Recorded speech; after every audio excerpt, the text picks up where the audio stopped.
been quarantined or whatever else, and so they only have half the workforce they're working. So he's working like a dog trying to cover other people's work and all this kind of stuff. And so it's affecting people in a lot of ways. But he gets home and his kids are like stir crazy, and they want to see people, and people they are lonely, and at least some are, and they're facing it in different ways. But with everybody looking at the devices and just the virtual lives that it's forcing us to lead, I think that it's interesting to see where this will go. I saw something too from the New York Times linked to it, and it was talking about how our spending has changed, and video streaming and gaming the spending on that has increased significantly since all this started, which, I'm not surprised. But it's not like everybody's sitting around playing board games together or having conversations. They're watching more stuff or getting more services to, like, video streaming expenses have gone up like 50% compared to last year. And gaming is almost like 75%. And so, people are playing Fortnite and all this other kind of stuff.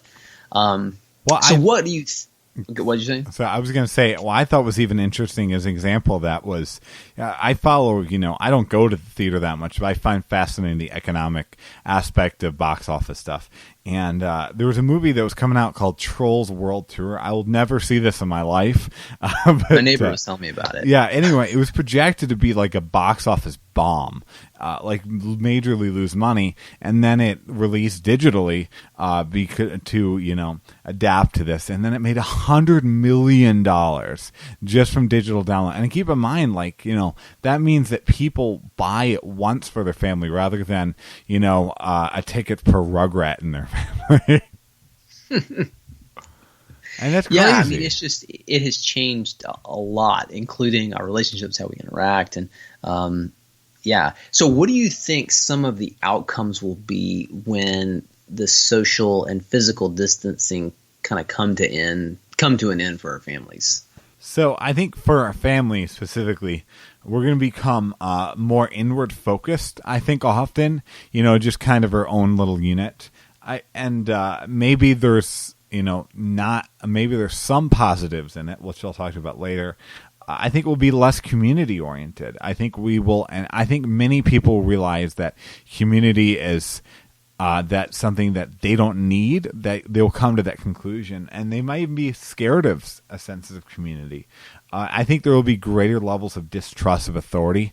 I think especially because everybody is on social media blasting the right or the left right now. Mm-hmm. Whatever the governor is doing is the wrong thing, no matter what state you're in. Is pretty much the decision of most people. They just let me be the governor or the president. Yeah, exactly. So I think maybe people will have closer family bonds in some cases.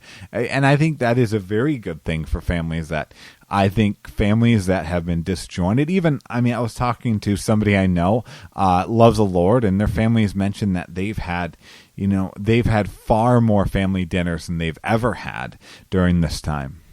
Mm-hmm. Yeah, I think some people, especially if they have younger kids, but not just that, but I think some people will just rush back into all their activities, just out of cabin fever, and they're like, I've got to get the kids out of the house. I'm going crazy. Babysitter, no! Some people are going to try to cram in everything that they missed and go to all these places, and I think some will make some lasting changes. Maybe I know my wife has seen some things on social media where people said, "Oh, this actually has been a kind of a breath of fresh air for us," because before, we had this practice or two practices on Tuesday night, and then we had church on Wednesday, and then we had 2 or 3 more practices on Wednesday. And I'm thinking, man, that's not a pace I want to keep to begin with. But I think maybe some people will stop and go, "Hey, maybe we should make some changes to our schedule." And because of the time they've had to make those changes, what do you think the effect will be for churches, just kind of generally speaking? That's a good question. So in regards to churches, I think there could be a lot. And I think most of them are not generally good ones. I think one thing that could happen is a weekend ecclesiology.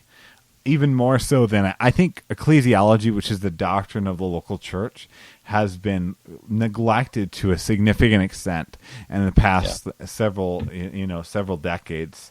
I think an example of that actually is the fact that I know that there's a blog article that's kind of going around online about what your church should do, how to adapt long term in this, and it's like jumping past any questions of what is the church and what the church should be and to what the church can be, and I think that that's really dangerous. And to me, I feel like there's this is kind of repeating some of the errors that the Seeker Church, I think, the Attractional Church fell into in the 80s in a whole new, maybe even worse way. I think, for example, many people are excited because a lot of churches are doing their online church services, quote unquote, and they're getting big numbers. And so I literally know of some churches that are planning to transition to being like 50-50 online church, long-term 50% in person. But like if you studied any sense of biblical understanding of the church, I mean, online church just isn't church. It's great to have worship services for people, but that is not ecclesia. That is not the gathering of the body of saints. So I think it could result in the devaluing of the intimacy in the body. So, the Bible actually talks about greeting one another with a heavenly kiss. And we generally don't do that today. But, I think it's good to show a sense of physical affection towards one another. I think there's beauty in a hug between brothers in Christ, even, a handshake in love. And I think a lot of those kinds of expressions will largely go away in the body. And I think though on the flip side, some will realize what they missed and will value the local church all the more, and may even come to a more healthy ecclesiology. So I think it could amplify what is good, but also amplifying what is weak in that sense. But one thing I think now that I did not think would happen at first is I think there will be an increase of sheep stealing, which is members of a healthy church going to kind of the next big thing. And I thought the opposite would happen, but we followed there's one very, very large church in the North Carolina, actually, that's really that rammed into this hard and really focused hard in the online church. And I know a lot of people in our area in Maryland that are far from North Carolina that have kind of made this big, huge, one of the biggest churches in the nation, their home church, quote unquote. And I could see more and more of that. My home church is this church in Texas when I'm in Alaska, or my home church is, this church in, South Africa when I live on the moon. Yeah, it is sort of ironic talking about your home, whatever, when it's like, my house is 300 miles from here. I never go there, but I have some property there. So, did you follow, Ben? Did you see a blog source that I'm sure we both prescribe to was really arguing at first that this would really kill the attractional church, basically, right? I didn't see that, but it was being widely published. And I actually, this specific church I'm referring to, that it does not teach the gospel in a biblical sense. I mean, their numbers of online attendance is bonkers, absolutely bonkers now. I didn't. I guess I was more pessimistic, but I think that you're right about the video streaming. I think a lot of people are going to lean into that. And just like the online presence for teaching, and even calling it participation, which we have not done live streaming stuff.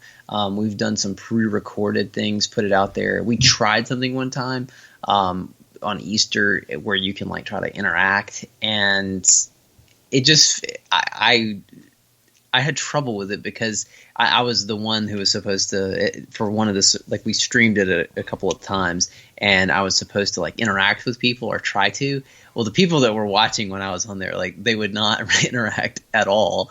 And then I just felt if you're in the middle of a sermon at church and the pastor says something, at least in the traditions that I've been a part of, you don't be hey man, what'd you think about that? Well, I really like how he broke that down. It would just be distracting. And so even though, yes, I know it's digital, it's different, but it just seems like taking their attention off where it should be. But it's, I don't know. It'll be interesting to see the developments that take place. So how do you think this is going to affect age-graded ministries within the church? Children and teenagers, youth, students, whatever we're going to call them these days. Yeah. So I think that for a while at least, we will have a decent bit less volunteers in a lot of these areas. And I think that will come from, I think some people, especially retirement age people, who are so often the backbone of children and youth ministry, really like underappreciated backbone. Praise the Lord for them. I think sometimes, they might, out of their own discernment, choose to wait longer and not be able to serve, or not help in these capacities where they might feel vulnerable.